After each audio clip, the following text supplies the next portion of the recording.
Hello everyone, welcome back to the channel.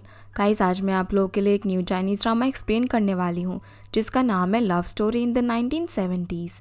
Episode की शुरुआत 15 अप्रैल 1975 से होती है, जहाँ पर आज जियांग चेंग टेक्सटाइल फैक्ट्री में टेक्सटाइल वर्कर्स और इलेक्ट्रोमैकेनिकल वर्कर्स के बीच बास्केटबॉल मैच चल रहा था। अब तक टेक्सटाइल वर्कर्स दूसरे वर्कर्स से हार रहे थे, पर जब वहाँ पर हमारी मेन लीड फे एक बड़ा सा फ्लैग लेकर टेक्सटाइल वर्कर्स को चेयर अप करने लग जाती है तो पूरी टीम जोश में आ जाती है और कुछ ही टाइम बाद टेक्सटाइल वर्कर्स ये बास्केटबॉल मैच जीत जाते हैं। इस मैच के अंदर फैक्ट्री हेड के बेटे जियांग ने भी पार्ट लिया था। वो उस टीम का कैप्टन था और हेड शू को इम्प्रेस करने के लिए ही उनके बेटे की टीम को फे इतने जोश से चेयर अप कर रही थी। बाकी उसे जिंग में कोई इंटरेस्ट है ऐसा लग नहीं रहा, पर जिंग ज़रूर फे को लाइक करता है। असल में यहाँ पर शू फैक्ट्री हेड को अपने यूनिवर्सिटी रेफरल के लिए इम्प्रेस करने में लगी हुई थी। यूनिवर्सिटी में एडमिशन पाने के लिए वो फैक्ट्री में बहुत ही मेहनत कर रही थी, पर लगातार 3 साल से उसे फैक्ट्री से यूनिवर्सिटी के लिए रिकमेंड नहीं किया गया। आज वो फिर से यूनिवर्सिटी में एडमिशन पाने के लिए एक एप्लीकेशन रिपोर्ट लिखकर लेकर आई है, जो वो मिसेस शू को दिखाती है। लेकिन मिसेस शू के हिसाब से उसकी ये रिपोर्ट ठीक नहीं है। फे को इस टाइम फैक्ट्री के काम में हार्डवर्क करना चाहिए, ना कि यूनिवर्सिटी जाने की सोचनी चाहिए। यहाँ तक कि वो फैक्ट्री में काम करने वाली लिन नाम की एक लड़की से भी फे का एप्लीकेशन रिपोर्ट पढ़वाती है। लिन तो वैसे भी फे को पसंद नहीं करती, ऊपर से फे जब लिन की एक गलती सुधारती है तो लिन भड़क जाती है। लिन के हिसाब से फे यूनिवर्सिटी जाने के लायक नहीं है। उसका एप्लीकेशन लेटर किसी को भी समझ नहीं आ रहा, पर फे के मुताबिक लिन के जितना ही उसने भी हाई स्कूल स्टडी किया है, फैक्ट्री में वो ज़्यादा मेहनत करती है, तो अगर लिन यूनिवर्सिटी जा सकती है तो उसे क्यों नहीं एडमिशन मिल सकता। पर इन सब बातों के बावजूद मिसेस शू फैक्ट्री की तरफ से फे को यूनिवर्सिटी के लिए रिकमेंड करने की बात पूरी तरीके से इग्नोर कर देती है और उसे काम पर ध्यान देने को कहती है। ये सब सुनकर तो फे टूट जाती है। वहीं हम इस सीरीज के दूसरे मेन लीड फांग को देखते हैं, जो कि एक ट्रेन से जियांग चेंग सिटी जा रहा था। ट्रेन में फांग को एक ग्रैंड मदर अपने ग्रैंड चाइल्ड के साथ देखती है, जिनका वो ड्राइंग बनाने लग जाता है। इस दौरान फैंग नोटिस करता है कि वो ग्रैंड चाइल्ड उसके सामने बैठे हुए कपल को ब्रेड खाते हुए नोटिस कर रहा है। फांग समझ जाता है कि उसे वो ब्रेड खाने का मन हो रहा है, इसीलिए फैंग उस कपल से उनकी ड्राइंग बनाने के बदले उसे एक ब्रेड देने की रिक्वेस्ट करता है, तो वो कपल भी इस चीज़ के लिए मान जाते हैं। जिसके बाद कुछ ही टाइम में फैंग उस कपल की एक बहुत ही खूबसूरत ड्राइंग बनाकर उन्हें दे देता है। जब उस कपल से फैंग को ड्राइंग के बदले ब्रेड मिलती है तो वो ब्रेड उस ग्रैंड चाइल्ड को खाने को देता है, साथ ही ग्रैंड माँ को उनके ग्रैंड चाइल्ड के साथ उसकी बनाई हुई ड्राइंग भी देता है। फैंग की ड्राइंग उस ट्रेन में मौजूद लोगों को बहुत पसंद आती है। फिर लोगों की रिक्वेस्ट पर फैंग उनकी भी ड्राइंग बनाने लग जाता है। कुछ देर बाद ट्रेन आकर जियांग चेंग सिटी में रुकती है। फैंग ट्रेन से उतरकर अपने फैक्ट्री कलीग के घर जाकर उनका भेजा हुआ सामान डिलीवर करने लग जाते हैं, क्योंकि उन्हें अब तक छुट्टी नहीं मिली थी।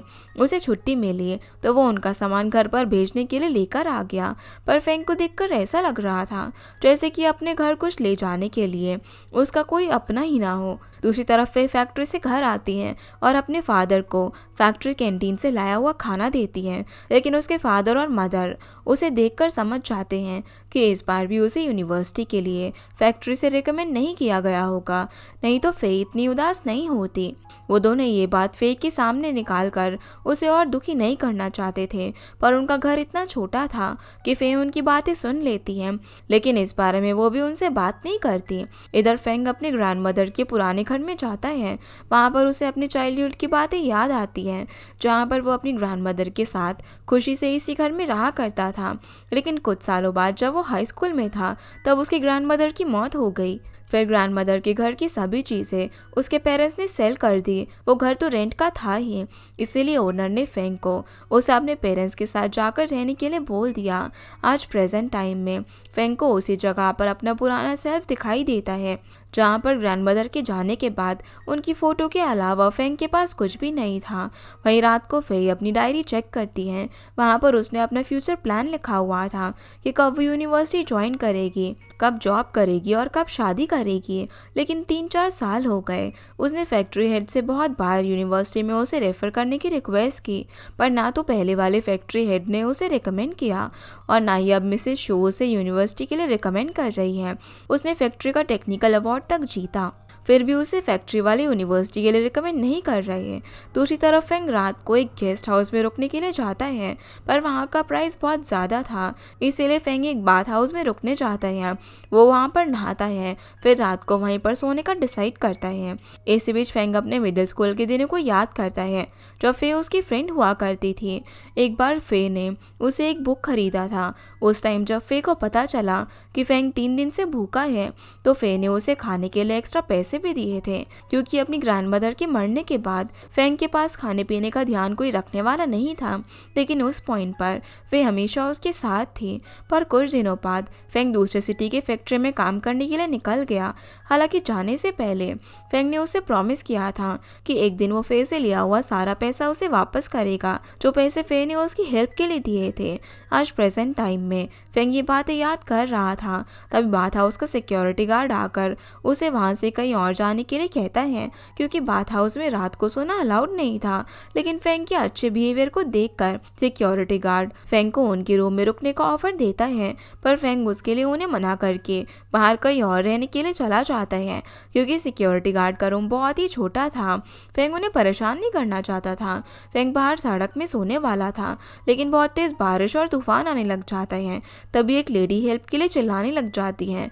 बारिश की वजह से उस लेडी का घर आधा टूट गया था और घर के अंदर उसके हस्बैंड और बच्चे फंसे हुए थे। फेंग तुरंत उस लेडी के पास जाता है और बिना सोचे समझे उसकी हेल्प करता है। लेकिन मुसीबत तो अब शुरू हुई थी। तूफान की वजह से एक के बाद एक घर टूटने लग जाते हैं। किसी घर में पेड़ टूटकर गिरने लगता है। उनमें से एक घर के अंदर लिन फंसी हुई थी। तब फेंग लिन को बचाने के लिए एक टूटे हुए दीवार से अंदर जाता है लिन को निकालने के लिए। उस टाइम पर लिन को थोड़ी बहुत इंजरी आई थी, पर लिन के साथ जो पर्सन रूम में था वो एक ट्री ब्रांच और बेड के नीचे फंस गया था। फेंग अकेले उस पर्सन को निकाल नहीं पा रहा था, इसीलिए वो लिन को बाहर हेल्प लाने के लिए भेजता है। लेकिन किसी वजह से लिन किसी को भी हेल्प के लिए नहीं बुलाती। फिर भी फेंग उस पर्सन को बचा ही लेता है, पर फेंग एक ट्री के गिरने से उसी घर में फंसकर बुरी तरीके से इंजर्ड हो जाता है और लिन उस पर्सन को वहाँ से भगाने के बाद ही फेंग की हेल्प के लिए लोगों को बुलाती है। अगले दिन अब तूफान शांत हो जाता है। लोग अपने टूटे हुए घरों को और सामानों को ठीक करने लग जाते हैं। फे के घर में उसके फादर न्यूज़पेपर पढ़ रहे थे, जहाँ पर फेंग की खबर छपी हुई थी कि कैसे उसने टेक्सटाइल फैक्ट्री वर्कर की जान बचाई। लोग अब फेंग को हीरो मान रहे थे, लेकिन फे का ध्यान तो पेपर की दूसरी साइड में छुपी हुई लव स्टोरी पर था, जिसे पढ़ने के लिए वो अपने फादर से पेपर ले लेती हैं। वही टेक्सटाइल फैक्ट्री में मिसेस शू लिन और एक लेडी को फेंग का ध्यान रखने के लिए हॉस्पिटल जाने को बोलती है, क्योंकि फेंग ने उन दोनों के साथ उनके फैक्ट्री के काफ़ी वर्कर्स की जान बचाई।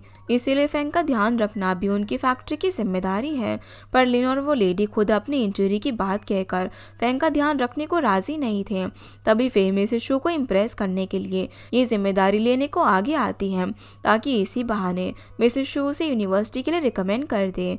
फे को ये जिम्मेदारी लेता हुआ देखकर वो भी खुश थी और वो उसे प्रॉमिस करती हैं कि अगर फेंग जल्दी ठीक हो गया तो फे को अपने फैक्ट्री के रोल मॉडल बनाएंगी।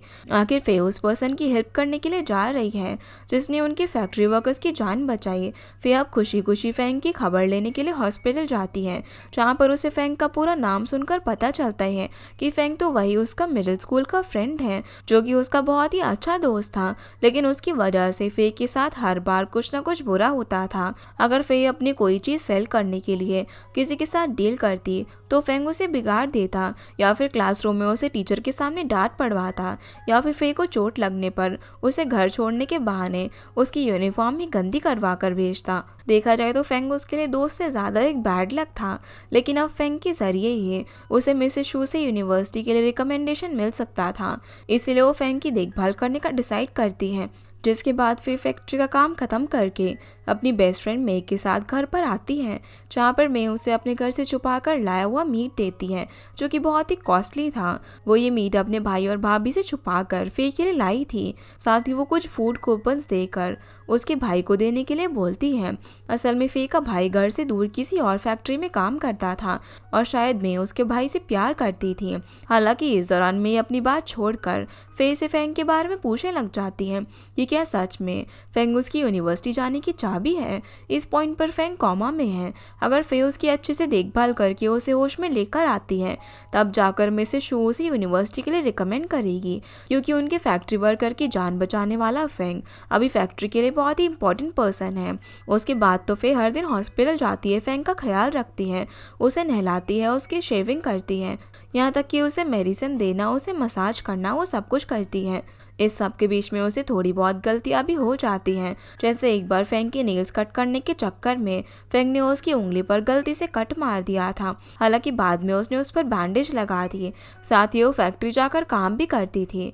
फेंग जब कई दिनों तक होश में नहीं आता तो एक दिन फे उसके आईलैशेस खींचती है, जैसे उसका भाई चाइल्डहुड में उसके खींचा करता था जब वो सोने का नाटक करती थी। पर ये आइडिया भी काम नहीं आता, फेंग को वो होश में नहीं ला पाती। इधर फैक्ट्री के एक रूम में हम लिन को उसकी मॉम के साथ छुप छुप कर बात करते हुए देखते हैं। जिस पर्सन को उस रात फेंग ने लिन के साथ बचाया था, असल में वो पर्सन लिन का बॉयफ्रेंड था। वो भी उसी फैक्ट्री में काम करता है और यूनिवर्सिटी जाने के लिए फे की तरह फैक्ट्री से रिकमेंडेशन मिलने का वेट कर रहा है। पर अगर किसी को पता चल जाता कि फैक्ट्री वर्कर्स के बीच रिलेशनशिप है तो लिन की जॉब तो जाएगी ही, साथ ही उसके बॉयफ्रेंड को भी यूनिवर्सिटी के लिए रिकमेंड नहीं किया जाएगा। इसीलिए उस रात लिन किसी को भी अपने बॉयफ्रेंड के लिए हेल्प करने के लिए नहीं बुला रही थी, नहीं तो सभी को पता चल जाता कि दोनों रात को एक ही रूम में थे और उन दोनों के बीच में फिजिकल रिलेशनशिप भी है। और कहीं फेंग ये बात किसी को बता ना दे, इसलिए लिन फेंग की खबर लेने के लिए अभी तक हॉस्पिटल नहीं गई। उसके बॉयफ्रेंड का यूनिवर्सिटी में एडमिशन मिलना बहुत ही ज़रूरी है, नहीं तो उनकी शादी नहीं होगी। अगले दिन फे को फेंग की ड्राइंग बुक मिलती है, साथ ही उसे उसमें कुछ पैसे भी मिलते हैं। वैसे मिडिल स्कूल में फेंग ने उससे कुछ पैसे उधार लिए थे, इसीलिए फेंग को होश आने के बाद वो उसे उसके पैसे लौटाने को कहती है।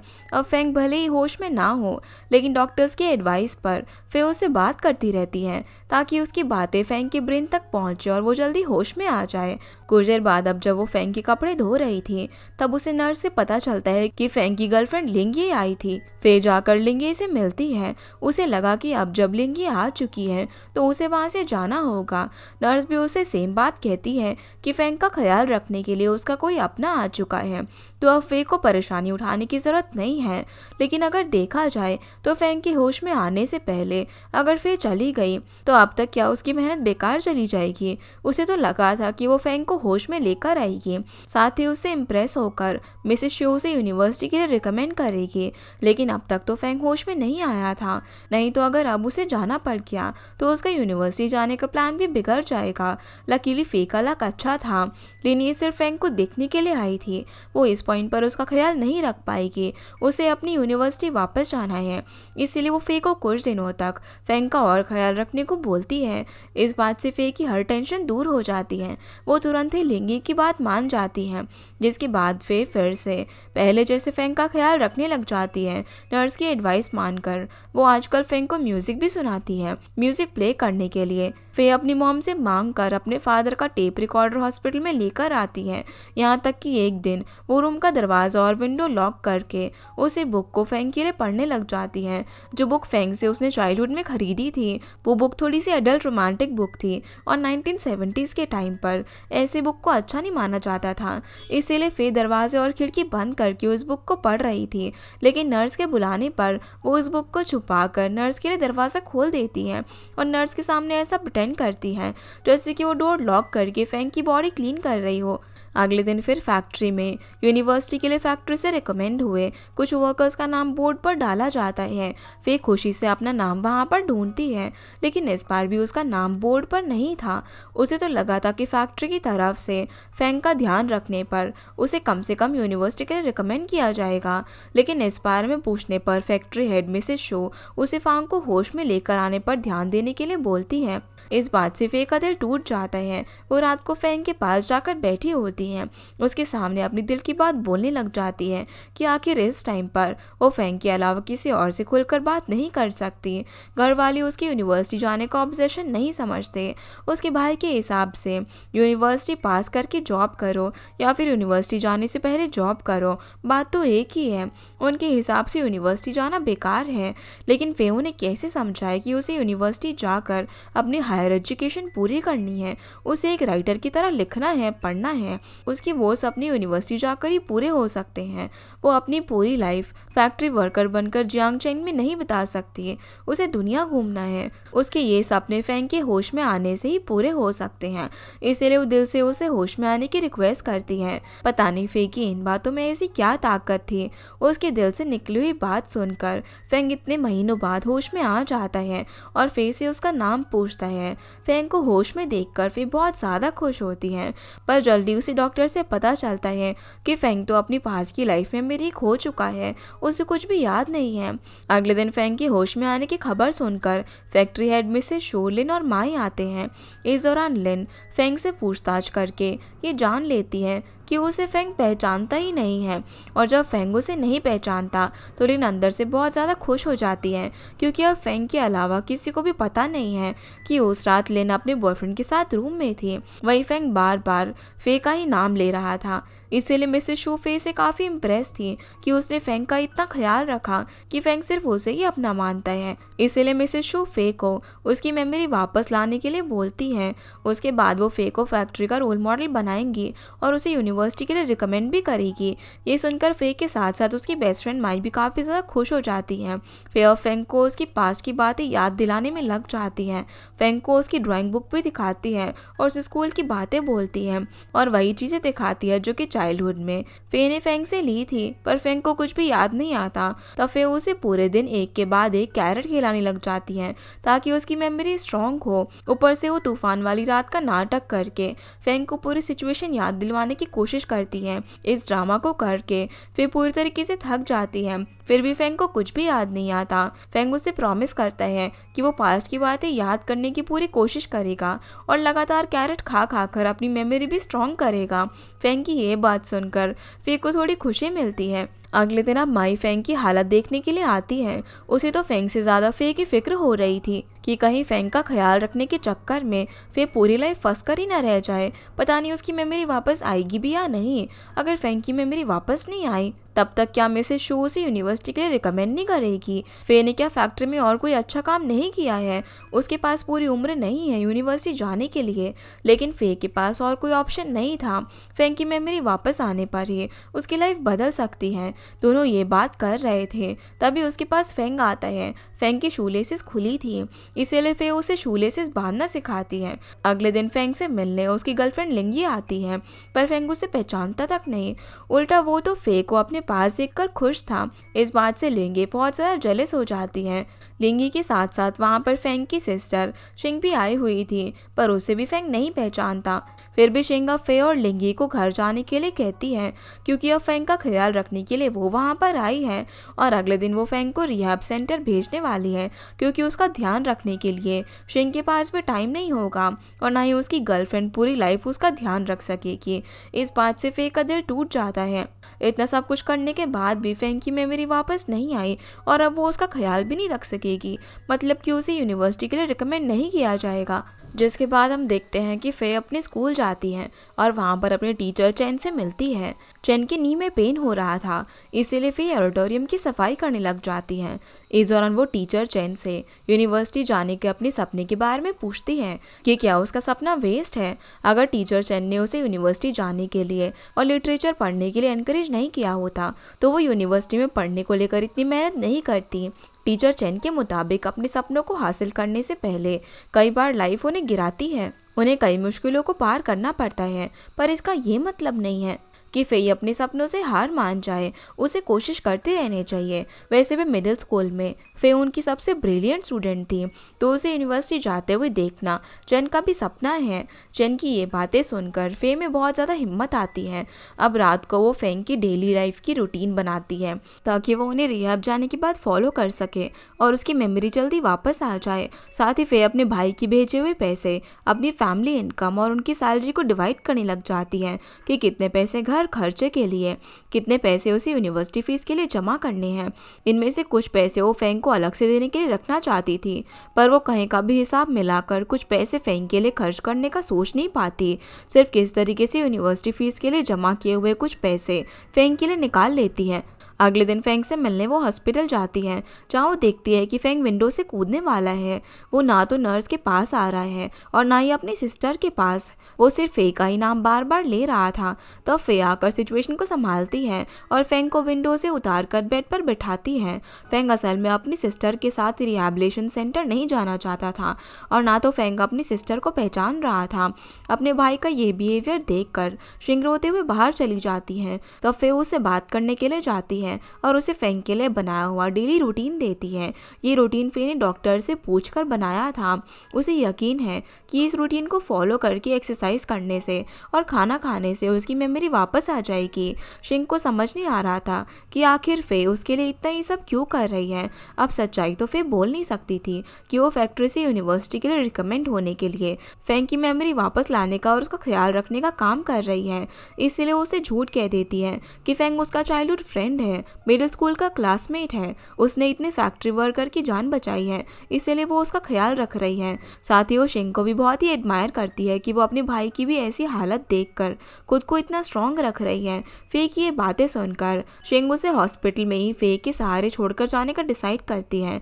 वैसे भी फेंग सिर्फ फे पर ही भरोसा करता है, उसे छोड़कर वो रिहैब नहीं जाना चाहता। ये सुनकर फे बहुत ज़्यादा खुश थी। अब वो फेंग की मेमोरी वापस आने तक अकेले उसका ख्याल रखेगी, उसके बदले उसे यूनिवर्सिटी के लिए रिकमेंड किया जाएगा। अब भले ही शिंग अपने भाई को फे के भरोसे छोड़कर जा रही हो, पर अपने भाई की मेमोरी लॉस और अपनी लाइफ की दूसरी परेशानी से शिंग इतनी फ्रस्ट्रेट हो चुकी थी कि जब उसने अपनी सीट पर किसी और पर्सन को बैठे हुए देखा तो उसके साथ बुरी तरीके से झगड़ पड़ी और उसके सामने रोते हुए अपनी पूरी फ्रस्ट्रेशन निकाल दी। पर एंड में शिंग खुद ही बेहोश हो गई। तब ट्रेन में मौजूद हुआ नाम का एक डॉक्टर शिंग को अपने कैबिन में लेकर जाता है और उसे वहाँ पर सुला देता है। कुछ देर बाद जब उसे होश आता है तो डॉक्टर उसे उसके कैबिन में रहने को बोलता है और उसे बिस्किट खाने को देता है। उसका ब्लड प्रेशर भी लो हो गया था, इसीलिए वो बेहोश हो गई थी। कुछ देर में डॉक्टर हुआ का स्टेशन आ जाएगा, इसीलिए उनके जाने के बाद वो शिंग को उसके कैबिन में ही रहने को बोल रहे थे।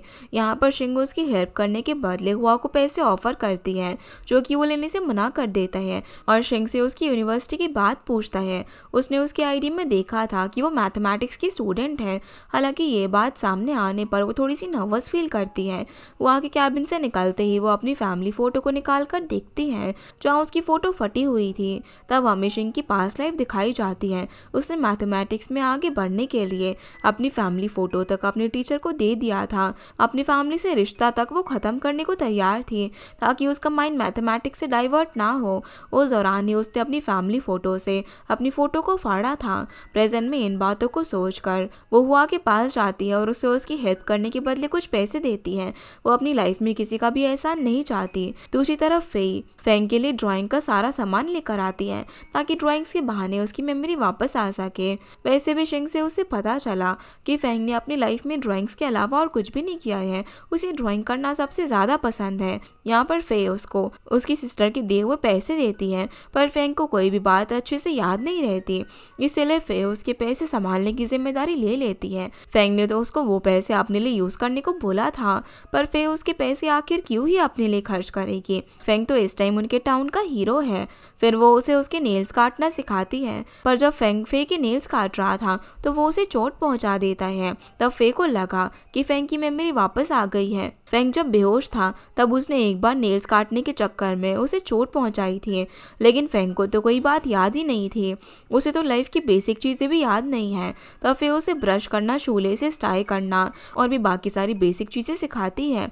इस बीच फेंग खाने के लिए कुछ कॉस्टली आइटम्स डिमांड करता है जो कि फे को उसे खिलाना पड़ता है, वो भी सेव किए हुए अपनी यूनिवर्सिटी के पैसों से, ताकि किसी तरीके से उन चीज़ों को खाकर फेंग की मेमोरी ट्रिगर हो जाए, उसे पास की कोई बातें याद आए। लेकिन इतना महंगा खाना खा के भी उसे कुछ भी याद नहीं आता। इसीलिए एक दिन जब फेंग रेड वाइन की डिमांड करता है तो फे घर पर से ही फेक वाइन लाकर बनाकर उसे पिलाती है। फेंग को टेस्ट डिफरेंट तो लगता है, पर वो उसे झूठ कह देती है कि बेरीज की क्वालिटी ख़राब होगी, इसीलिए वाइन अच्छी नहीं है। हालांकि फेंग इस बात पर ज़्यादा ध्यान नहीं देता, उल्टा वो उसे डांस करने को बोलकर उसके साथ डांस करके फेक वाइन एंजॉय करता है। अब जब फे फैक्ट्री जाने वाली थी तो फेंग उसे रोकने के लिए उसके नेल्स काटने को बोलता है, पर फे उसका झूठ पकड़ लेती है कि वो कैसे उसे रोकने के लिए नेल्स कैसे काटते हैं ये भूलने का बहाना कर रहा है। फे अब उन दोनों के बीच एक कॉन्ट्रैक्ट बनाती हैं कि अब से अगर फेंग को कोई भी चीज़ दोबारा सीखनी पड़ी तो फेंग उसकी फीस उसे पे करेगा, साथ ही उसके कॉस्टली फूड आइटम्स अगर ऐसे ही उसे लाने पड़े तो उसका पैसा भी वही पे करेगा। ये कॉन्ट्रैक्ट लिखने के बाद वो उसे साइन करने के लिए बोलती है, पर फेंग को अपना साइन तक याद नहीं था, तो फे उसके फिंगर्स पर इंक लगाकर उसकी फिंगरप्रिंट ले लेती है।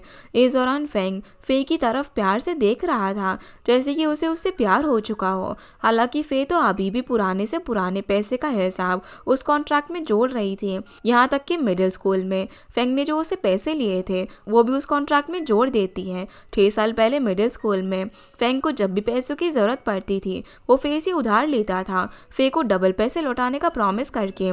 फे भी किस दिन में पैसे डबल होने की उम्मीद में उसे पैसे दे देती थी, पर फेंग जिस दिन उसे पैसे लौटाता था ठीक उसी दिन वो फिर से उससे पैसे उधार ले लेता था। हालांकि एक बार फेंग संडे को पैसे लौटाने का प्रॉमिस करके उसे वो पैसे दिए ही नहीं थे। आज प्रेजेंट टाइम में फी उन्हीं पैसों की बात फेंग को बताती है। भले ही फेंग को वो बात याद ना हो, फिर भी उसने उन पैसों का हिसाब कॉन्ट्रैक्ट में लिखा था। तभी फे नोटिस करती है कि फेंग ने आयरन करने के चक्कर में फे का लाया हुआ शर्ट जला दिया था। इसीलिए फे घर जाकर अपने फादर की पुरानी शर्ट से कपड़े काट कर फेंग की शर्ट को सिलने लग जाती है। अगले दिन फे उसे वही शर्ट पहनाती है जो कि फेंग को बहुत पसंद आती है। फे उसे फिर ड्राइंग में बिजी रहने के लिए बोलकर खुद फैक्ट्री काम के लिए जाने लग जाती है, लेकिन फेंग उसे रोकता है और फे की ड्राइंग बनाने लग जाता है। कुछ देर बाद फे अपनी ड्राइंग देखती है तो उसके फेस पर एक अलग सी स्माइल थी। उसने कभी खुद को इतनी अच्छी ड्राइंग में इमेजिन नहीं किया था। फेंग हर दिन उसे एक ड्राइंग गिफ्ट करना चाहता था, लेकिन फे उसके लिए उसे मना कर देती है। कुछ चीज़ें रेयर रहे तभी स्पेशल लगती हैं। वहीं एक एग्रीकल्चर फार्म में हम फे के भाई टिंग को देखते हैं जो कि फार्मर्स को अच्छी फार्मिंग के बारे में सिखा रहा था। तभी उसे उसकी गर्लफ्रेंड मे का कॉल आने की बात पता चलती है।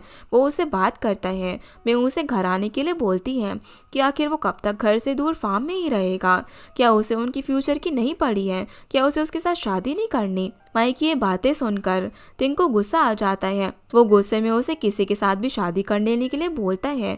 दोनों के बीच झगड़ा बढ़ जाता है और दोनों एक दूसरे का कॉल कट कर देते हैं। इधर लिंगी टेक्सटाइल फैक्ट्री में बास्केटबॉल मैच देख रही थी, तब उसे अपनी फ्रेंड से पता चलता है कि इस टीम का कैप्टन जियांग है जो कि फैक्ट्री हेड का बेटा है। ये बात जानने के बाद वो जियांग की तरफ एक अलग ही इंटरेस्ट दिखाने लग जाती है और उसके करीब आने के लिए वो बॉल से इंजर्ड होने का बहाना बनाती है। इसी के साथ हमारा ये एपिसोड यहीं पर ख़त्म हो जाता है। तो गाइस ये थी आज की वीडियो एंड होप आप लोगों को ये वीडियो पसंद आई होगी, तो इस वीडियो को लाइक कर चैनल को सब्सक्राइब ज़रूर कीजिएगा। आपसे फिर मिलते हैं इस ड्रामा के अगले एपिसोड में, तब तक के लिए गुड बाय।